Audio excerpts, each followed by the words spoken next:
Hey guys, मैं हूं मयंक और अल अक्सा मॉस्क में जो हुआ है यार वाकई कॉन्डेमेबल है। और जो इजरायली सेना अंदर घुस के जो भी उत्पात मचाई है यार, इस पे एक वीडियो है। जनाब का नाम है नज़ाम उल हसन बाजवा। इनका कुछ कहना है तो चलिए इस वीडियो को देखते हैं। बीच बीच में मैं अपना ओपिनियन भी दूंगा और अंत तक रिव्यू देखे बिना मत जाना, क्योंकि आपका ओपिनियन मुझे पता है, मेरा भी ओपिनियन सुन लो है आवेगा। अस्सलाम वालेकुम जी। मैं हूं नजमुल हसन बाजवा। नाज़रीन, आज तक का सबसे बड़ा हमला मस्जिद अक्सा पर यहूदियों की जानिब से किया गया है। अफसोसनाक जी। हमला किया गया है। और अब तक की जो इतलात इस पे हमें मिली हैं वो तकरीबन 200 फ़लस्तीनियों पर सीधी गोलियां चलाई गई हैं जो कि ज़ख्मी हुए हैं, और कुछ शहदा की खबरें भी हमारे तक आ रही हैं। अच्छा, ये मुझे पता है कि आपको इस बारे में पता चल गया होगा कि हमला हो गया है, लेकिन हमले की बिल्कुल यार, वजह क्या ट्विटर पे है? पूरी इसी वर्ल्ड में टाइम पे ट्रेंड पे क्यों है। हमला किया गया है? ईद से कुछ दिन पहले क्यों फलस्तीनियों के ऊपर सीधी गोलियां चला दी गई हैं? तो ये इस पूरे मामले की जो बुनियाद है, जिसका नाम शेख जर्राह है, शेख जर्राह एक इलाका है, वो इस वक्त इन दोनों के दरमियान तनाज़े की वजह क्यों बना हुआ है, और क्यों इस वक्त यहूदी इतने जालिम हो चुके हैं कि अभी जो है वो सीधी सीधी जो है वो गोलियां मार रहे हैं फलस्तीनियों को। तो आज की वीडियो में मैं नक्शे आप देख ही रहे हैं, यार, पीछे मैंने खोल रखे इसराइल हैं। के जो आपने हायर ये कोर्ट सारी है ना, वीडियो देखनी उसने है, एक एंड अजीब तक सा इस वीडियो को फैसला देखिएगा लिया है। ताकि आपको ये सारा वो समझ आ मैंने जाए कुछ आर्टिकल कि पढ़ा था। इस वक्त जो दज्जाली कुव्वतें हैं वो किस कदर मुसलमानों को जो है वो तंग करना चाह रही हैं, और असल बुनियाद जिस इलाके को बनाया जा रहा है वो वजह क्यों है, इस इलाके में क्यों जो है वो यहूदी अपना तसल्लुत कायम करना चाहते हैं। तो नाज़रीन, अभी तो आपने इससे पहले देखा कि हमने बहुत सारे, जैसे हमने देखा कि जिन जिन इलाकों में मुसलमानों पे जुल्म किया जाता था वहां पे अल्लाह का अजाब नाजिल हुआ है। अब कुछ दिन पहले की खबर है कि ये एक फेस्टिवल मना रहे थे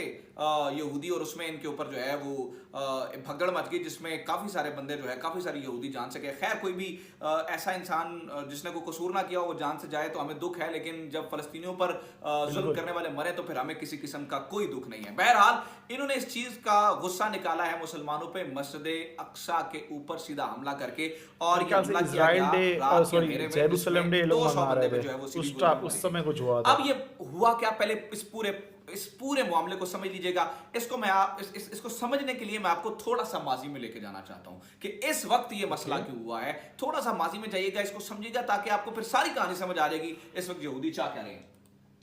तो नाज़रीन, अगर मैं 1947 से पहले की आपको कुछ तस्वीरें दिखाऊं तो उससे आपको सारी गेम समझने में आसानी हो जाएगी।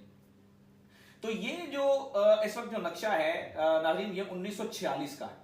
ये 1946 में आप पूरा इसमें का कुछ पूरा कुछ वाइट पैलेस्टाइन हिस्से है देख रहे ब्लैक हैं। में। ये 1946 के नक्शे में, 1946 के नक्शे में ये वाइट हिस्से जो हैं ये यहूदियों की जमीन को जो है वो रिप्रेजेंट करते हैं। अच्छा, ये पूरा पैलेस्टाइन और इजराइल जो पुराने जमाने में सिर्फ फलस्तीन जिसे पैलेस्टाइन कहा जाता है वही होता था।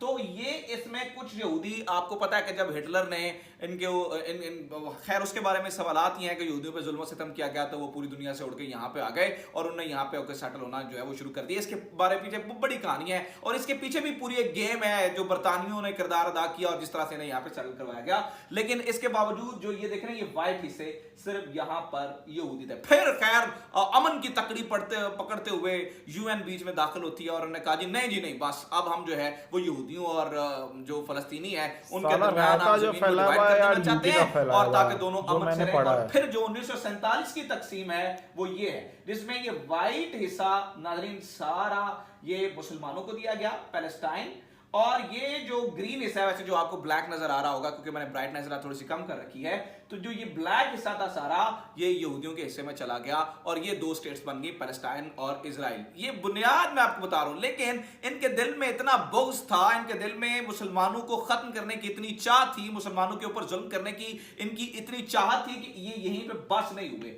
अब जो ये नक्शा देख रहे हैं ये 1949 टू 1967 के इसमें बेशुमार जंगें हुई।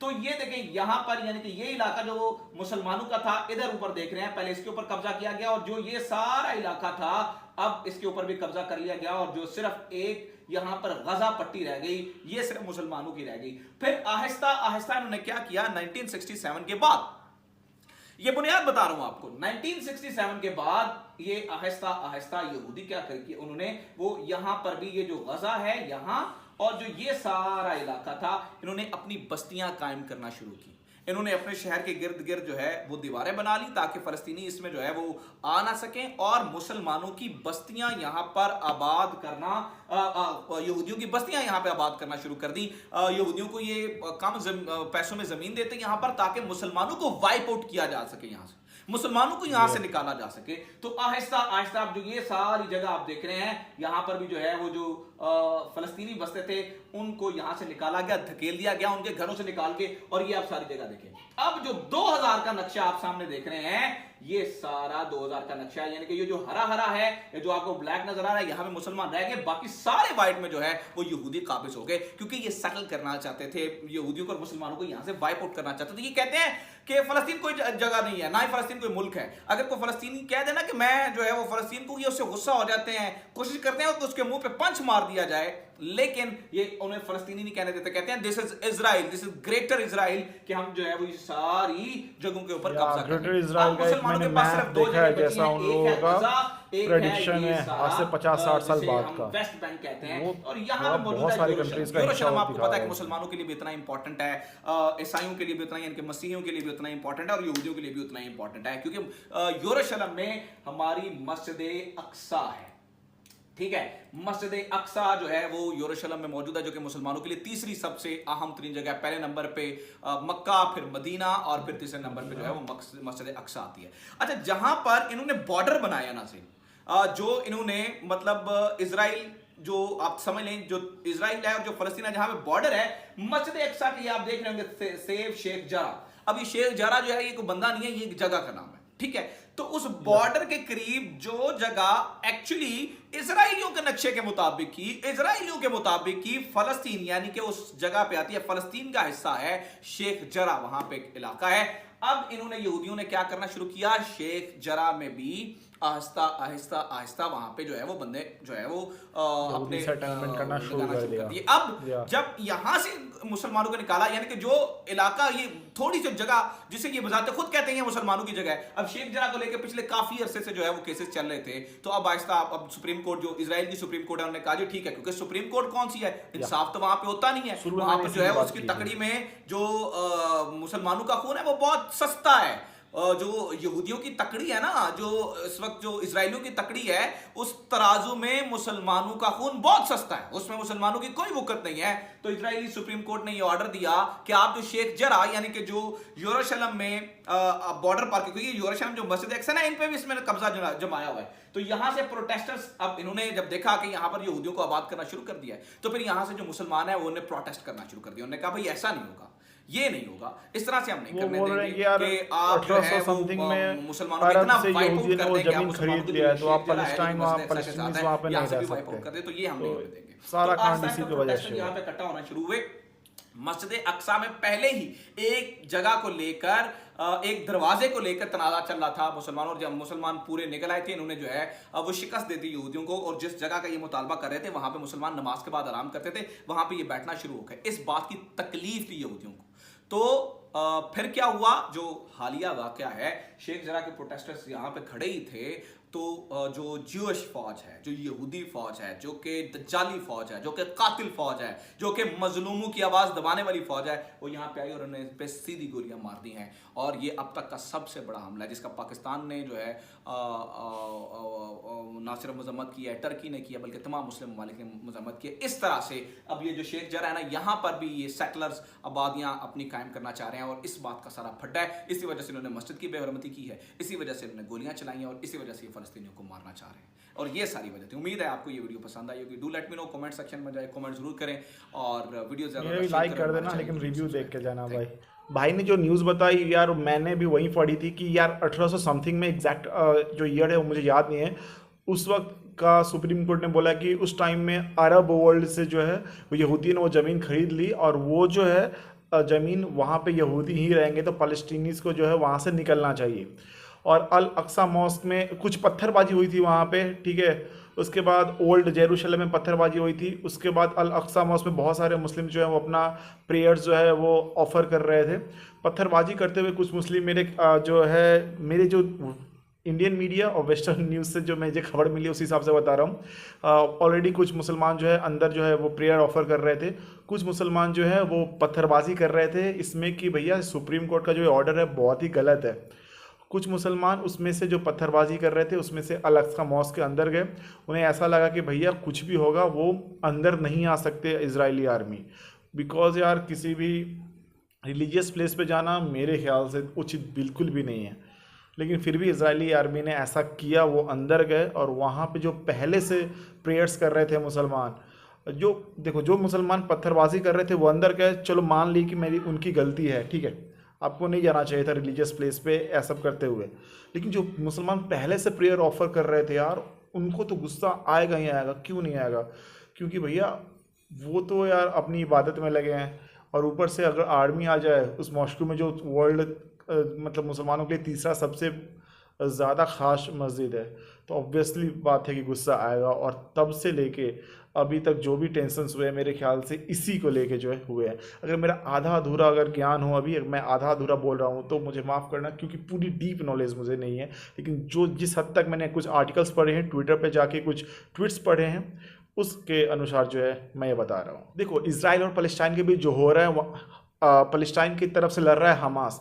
हमास को आधी दुनिया टेररिस्ट ऑर्गेनाइजेशन कहती है और आधी दुनिया जो है उसे कहती है कि भैया ये फलस्तीनियन जो फ़लस्तीनी है उनके लिए खड़े रहते हैं।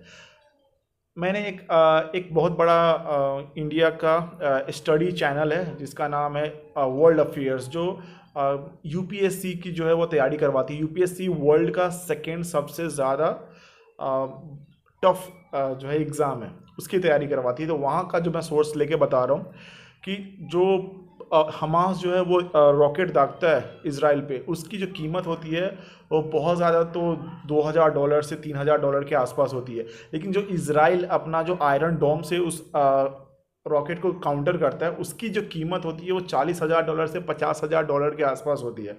तो इसराइल को काफ़ी महंगा पड़ता है। लेकिन मैं ये भी सुनने में आ रहा है कि यार बहुत सारे, अभी हाल ही में इस वीडियो बनाने से पहले मैं सोच रहा था कि रिव्यू में दूंगा तो मैं क्या बोलूँगा, क्योंकि ये देखो ये बहुत ही ज़्यादा सेंसिटिव टॉपिक है, थोड़ा भी ऊपर नीचे हो गया तो अर्थ का अनर्थ निकल सकता है। तो मैं थोड़ी बहुत जो स्टडी कर रहा था कि मैं रिव्यू दूंगा कुछ, तो उसमें मुझे नज़र आया कि यार टर्की इसराइल से जस्ट बगल में है और पाकिस्तान के कोई रिलेशन नहीं है इसराइल के साथ, आज तक कोई relation. Pakistan don't even consider Israel as a country, but Turkey के यार पूरी तरीके से उसके साथ रिलेशन है, इंडिया पाकिस्तान के रिलेशन है उस तरीके से रिलेशन है, मतलब एम्बेसी सब है भाई। और बात ये है कि अभी एक हाल ही में न्यूज़ आई है थोड़ी देर पहले कि इसराइल बहुत ज़्यादा जो है अपनी जो आर्मी है वो डिप्लॉय कर रहा है गाज़ा पट्टी के पास। हो सकता है कि एक फुल फ्लेज वार ही भी हो जाए, और यूएन ने भी इसके लिए वार्न किया है कि बहुत ज़्यादा संभावना है कि एक फुल फ्लेज वार हो ही जाएगा। फुल फ्लेज वार होगा तो यार इसराइल जो है अपने F-16 जो बहुत ही एडवांस एयरक्राफ्ट है और भी सारे एयरक्राफ्ट है, उससे तो गाज़ा पट्टी पे बहुत ही तगड़ी एयर स्ट्राइक करेगी। और फलस्तीनीज़ है उनके पास कुछ ऐसा है नहीं, तो रशिया से परचेज किया हुआ है टर्की ने S-400। अब गौर से सुनो, रशिया ने हाल ही में चाइना को S-400 दिया था, इंडिया से डील हुई है S-400 की, और टर्की के पास ऑलरेडी S-400 है। तो क्या टर्की जो है वो अपना S-400 पैलेस्टाइन में नहीं डाल सकता, वहाँ पे वो सेटल नहीं कर सकता, ताकि इनकमिंग जो एयर स्ट्राइक्स है, एयरक्राफ्ट है, जो मिसाइल्स है इसराइल के, उसको काउंटर किया जा सके। मेरी बात ये है कि यार टर्की आगे आके बहुत शोर मचाता है कि ये हो गया वो हो गया, बहुत अच्छी बात है आप मुस्लिम के लिए आवाज़ उठा रहे हो, लेकिन आप यहाँ पे मदद करनी चाहिए तो यार बस आप कॉन्डेम किए जा रहे हो। कॉन्डेम करना कोई मतलब क्या, मैं आपकी निंदा करता हूँ, इससे कुछ नहीं होता यार। अगर आप वाकई में हेल्प करना चाहते हो तो आप अपना S-400 जो है पैलेस्टाइन में डिप्लॉय करो, ताकि अपकमिंग जो रॉकेट्स हैं, जो एयरक्राफ्ट्स हैं, उसको रोका जा सके। तो इसमें मेरे ख्याल से पाकिस्तान को, टर्की को, मलेशिया, यूएई, सऊदी अरेबिया, जो बड़े बड़े इस्लामिक मुल्क हैं, उनको बात करनी चाहिए। बात करें इसराइल की, यार जब यहूदियों को वहाँ से जर्मनी से निकाला गया था तो यार सेटलमेंट शुरू हुई थी, धीरे धीरे 4-5 वार लड़ी गई, लेकिन उसके बाद जो है अब बहुत सारे अरब वर्ल्ड बहुत ज़्यादा इन्फ्लुएंस कर नहीं पाए यार। 4 दिन में हार जा रहे थे, 5 दिन में, मतलब कुछ कर ही नहीं पा रहे थे, मतलब एकजुट थे ही नहीं। इजराइल इसका बहुत ज़्यादा फ़ायदा उठा के उसने बहुत ज़्यादा जो है वो अपना ज़मीन जो है वो कब्ज़ा कर लिया है। और एक ग्रेटर इजराइल का भी मैंने एक मैप देखा है हाल ही में, तो उनका जो है उसमें इराक का आधा पार्ट है, जॉर्डन है, इजिप्ट का भी पार्ट है, ताकि एक बड़ा सा यहूदी सेटलमेंट वहाँ पे हो पाए।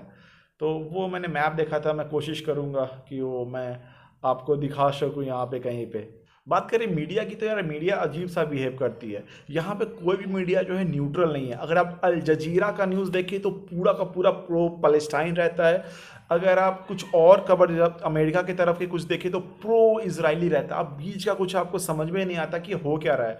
इंडिया जो है, जो इंडियंस हैं, बांग्लादेशी हैं, चाइनीज़ हैं, मतलब जो नॉन मुस्लिम, सॉरी बांग्लादेश नहीं, जो नेपालीज हो गए, चाइनीज़ हो गए, कोरियंस हो गए, तो वो लोग सोचते हैं कि भैया मतलब जो मेन मुद्दा है, मेन खबर है, मुझे वो समझ में आए। किसी का जो इन्फ्लुएंस है, बहुत लोग खबर चलाते हैं तो या फिर दिखाते हैं या आर्टिकल लिखते हैं तो उसमें इन्फ्लुएंस करने की कोशिश करते हैं, मेरे ब्रेन वॉश करने की कोशिश करते हैं।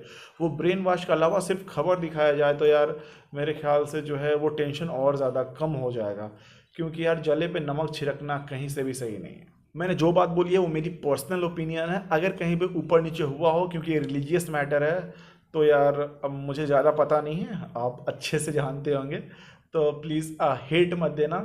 और अच्छा लगी हो तो लाइक ज़रूर कर देना। आपको कैसा लगा रिव्यू कमेंट बॉक्स में ज़रूर बताना। इंस्टाग्राम पे जुड़ जाना, डिस्क्रिप्शन में आपको लिंक मिल जाएगा। Till then bye.